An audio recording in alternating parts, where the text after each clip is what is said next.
hello once again. Yes, this is me, Leonard Wells, broadcasting as usual from HASLINGDEN, north of Manchester in the UK, on Monday the 19th of December 2011. Here we are looking and contemplating a map of Europe. And we read and we hear on the news constantly that the euro is going to collapse. And it may even bring about the breakup of the EU. Because it's proving very difficult to get everybody to sing from the same hymn sheet. Despite everything, the recently joined members of the EU, Romania and Bulgaria, both plan to join the euro in 2015. They already think in euros.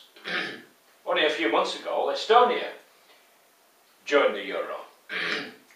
So it seems a bit strange to me that all these pundits, and believe me, there are a hell of a lot of what I call amateur experts in the UK, particularly from newspapers who, for their own agenda, don't like the EU.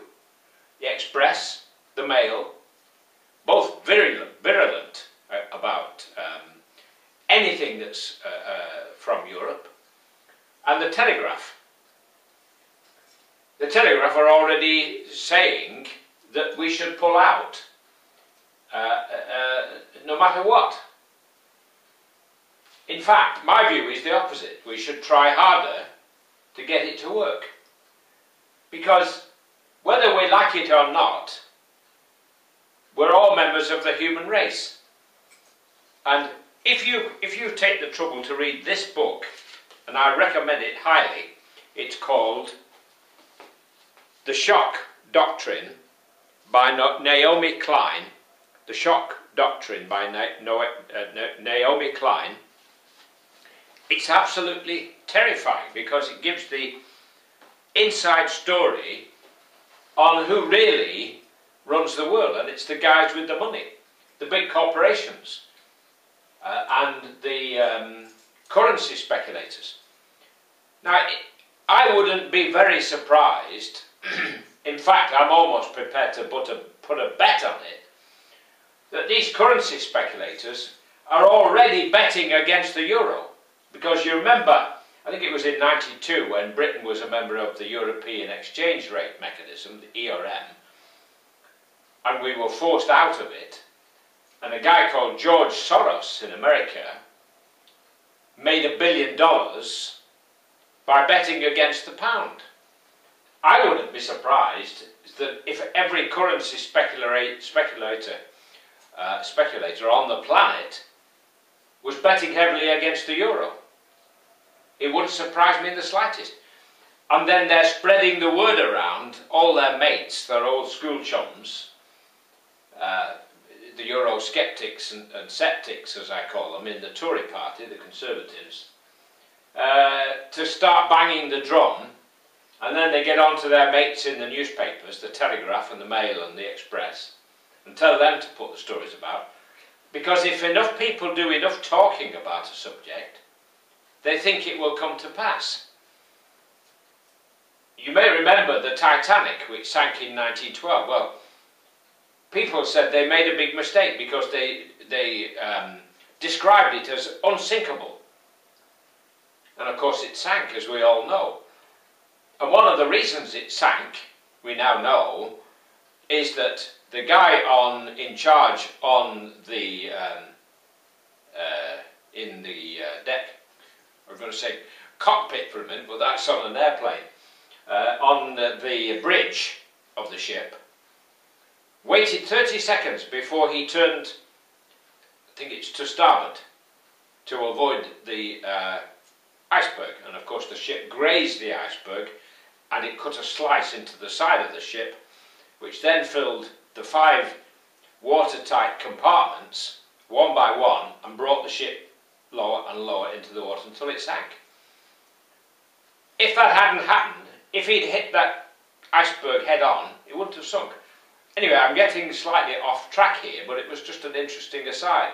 What I'm going to say is that people talked about the ship being unsinkable, and of course it sank, as we know. So maybe all this talk will have the opposite effect to the one they imagine. Because does anybody really think it through when they say the euro is going to collapse? Do they honestly think it through? Do they know what it would cost to change all the price tabs on everything in those 17 countries? All of the petrol stations, the banknotes, everything. And to even contemplate going back to 17 different currencies, can you imagine what it would cost? And all the guys who were doing all of this guessing that it's going to collapse, they don't tell you what effect it will have on us, because many of our businesses export goods in euros to the 17 countries who use the euro. And more countries are planning to use the euro. They're not put off. So don't you think it's a bit strange that it seems to be only in England that people are talking about the collapse of the euro, the imminent collapse of the euro? And of course, all those who want Britain out don't tell you what will happen when we're alone, if we do pull out of the EU. And this is the danger with a referendum, because most people don't understand about Europe. The government doesn't educate people in this country about Europe. Children at school are not taught how the system works, it seems to me. We've sort of joined, but we haven't joined, kind of a thing. It's rather odd, don't you think? That we're in this incredible organisation, which we never really talk about. I mean, we hear about ministers going to Brussels for a meeting and then coming back, but that seems to be about the end of it, you know. We're not European-minded in our country. We're not really in it, in a sense, but we should be in it. Because if we ever became a United States of Europe, it would be a lot of hard work, believe me, to get there, but it will be worth it, because we would then have 500 million people strong enough to stand up to the United States and China, and nobody would ever dare to attack us. And economically, we would be the powerhouse of the world. I promise you. Our children could be educated in any university in any of these countries. You could travel by a high-speed train from Edinburgh down to Istanbul or Athens, or Helsinki, down to Madrid, or Rome, using only one currency, the euro. Just go and get on a train. You wouldn't need a passport. No passport, like in America, the United States of America. Many of the states have their own laws, and they control their own local taxes. So, whatever the Tory party and the Eurosceptics say,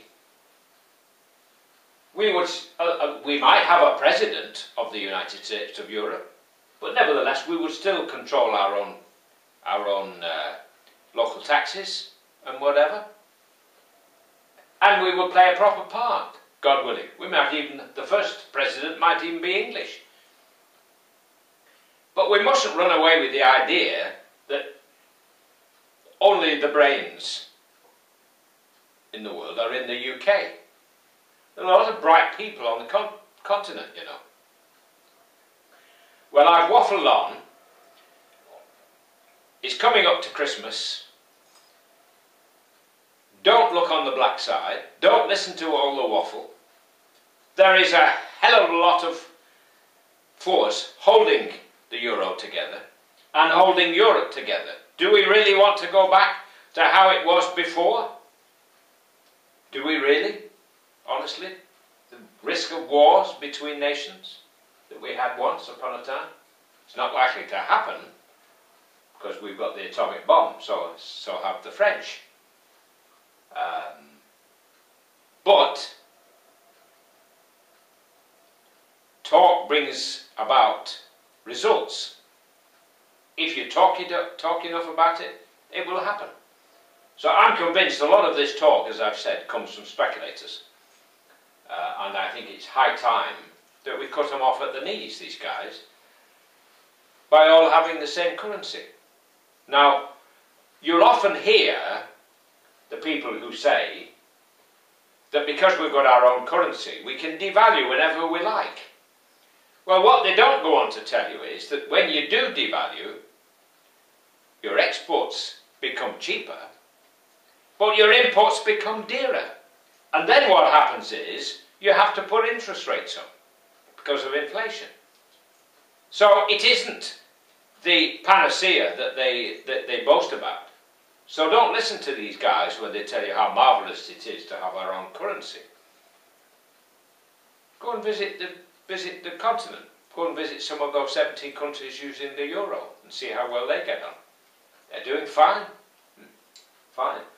Okay, so we've got problems in Greece. Well, we've got problems in the UK. A lot of people can't afford to put their central heating on.